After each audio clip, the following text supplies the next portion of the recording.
ప్రతి ఒక్కరు కూడా జీవితంలో గుర్తుపెట్టుకోవాల్సిన విషయం, ఎవరిని కూడా గుడ్డిగా నమ్మకూడదు. ఎందుకంటే మన అనేవారు ఎవరూ లేరు, ఎవరూ కారు. నువ్వు బాగుండాలని అనుకుంటారు, కానీ వాళ్ళకంటే కాదు. మన మంచి కోరుకున్నట్టే ఉంటారు, కానీ వాళ్ళకంటే బాగుంటే చూసి అస్సలు తట్టుకోలేరు.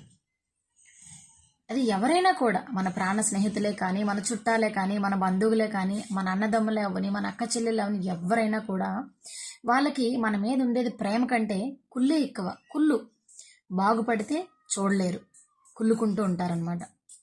సో జీవితంలో ఎవరినైనా కూడా గుడ్డిగా అస్సలు నమ్మకూడదు. మన చుట్టూ ఉన్నదాన్నే నిజం అనుకుంటూ ఉంటాం, కానీ అది అస్సలు కాదు. బయటకు ప్రేమగానే మాట్లాడతారు, కానీ ఎవరిలో ఏముందో ఎవరికి తెలియదు. కావున నువ్వు ఎవరినైతే నా నా నా అనుకుంటున్నావో వాళ్ళే ఎక్కువ నీ పైన కుళ్ళుకుంటూ ఉంటారు. So don't trust any one. ఓకేనా? Thanks for watching.